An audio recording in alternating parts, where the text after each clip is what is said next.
यहाँ आचार्य भगवान कह रहे हैं, कुंद कुंद देव स्वामी रेड सार ग्रंथ में कह रहे हैं, जब तक मिथ्या को नहीं छोड़ोगे तब तक आपको मुक्ति नहीं मिलेगी। जो शरीर है उसको अपना मानना ये भी मिथ्या है। परिवार अनंत बसाए, संशय का मतलब कुछ दिख रहा है।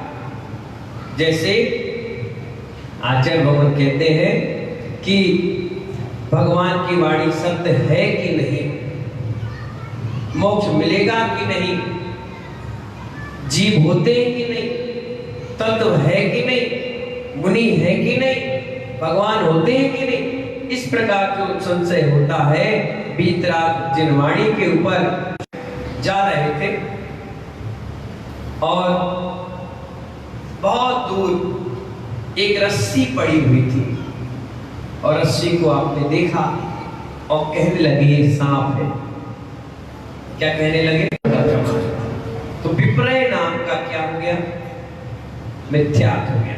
तीसरा है अनंत बसाए, अंधेरे में चल रहे थे, पैर में कुछ लग गया, यही सोचते रह गए, पैर में कुछ, गुरुओं के प्रति श्रद्धा नहीं है, जिनवाणी के प्रति श्रद्धा नहीं है।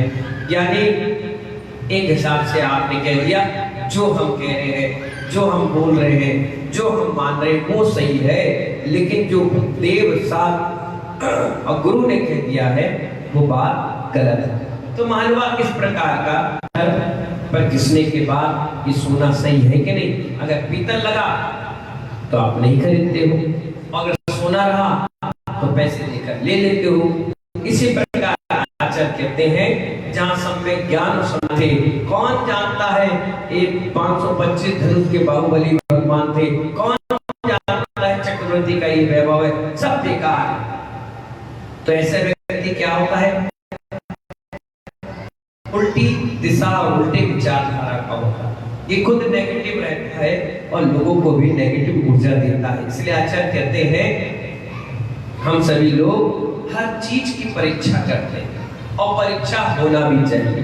बाजार में जाते हैं 1 पाव टमाटर लेने के लिए और हर टमाटर को दबाकर, सूंघकर, व्यवस्था देख करके, चमका करके, ताजा बासी सब चीज देखने के बाद आप क्या करते हो? खरीदते हो। ऐसे ही देव शास्त्र और गुरु है, उनकी भी लोग परीक्षा करते हैं। हमारे आचार्य कहते हैं ठोकते बजाते एक मटका खरीद के लाते हो 200 रुपए का, लेकिन जब भगवान को दर्शन करने की बात आती है तो जहां तहां वहीं सिर पटक देते हो, वहीं 20 रुपए का नारियल चढ़ा लेते हो। एक बात देख तो लो, हमारे भीतराग भगवान का कोई लक्षण उसके अंदर है भी कि नहीं है? भगवान को पसीना नहीं आता, भगवान भोजन नहीं करते, भगवान हथियार नहीं रखते, भगवान किसी को शराब नहीं देते, भगवान ना सोते हैं, ना रोते हैं, ना जमाई लेते हैं, ना किसी का राग करते हैं, ना देश करते हैं, मानुभाव सबको हित मित प्रिय वचन बोलते हैं। ये भगवान के लक्षण हैं छोटे छोटे से। लेकिन महानुभाव इन लक्षणों को देखने के बाद ही कोई व्यक्ति भगवान को नमस्कार करता है। अगर कोई भगवान की प्रतिमा होगी और एक धागे का रिश्ता भी अगर आप डाल दोगे तो हम पिछी उठाकर उनको नमस्कार नहीं करेंगे। वो भीतरात्मा का खंडन हो गया। क्या हो गया?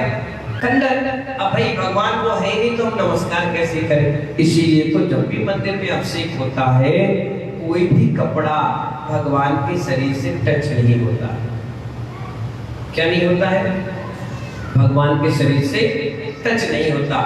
कई लोगों को देखना वो भगवान का अभिषेक करते हैं तो जहां भगवान का हाथ है उसके बीच में एक गड्ढा होता है जल निकासी का, वहां पर एक कपड़ा रख देते हैं। गलतियां करते हैं तो लोगों को समझाया जाता है कि नहीं भाई ये आप गलती करते हैं, कपड़ा यहाँ नहीं नीचे रख दीजिए, जल निकल जाएगा, आराम से साफ कर लीजिए। अगर हाथ में या पैर में या शरीर में या गर्दन में कहीं भी कपड़े का एक रुमाल भी टच हो गया तो वो भगवान नमस्कार की योग नहीं है। वो क्या कहलाएगा? भगवान की प्रतिमा पर हमने उपसर्ग कर दिया।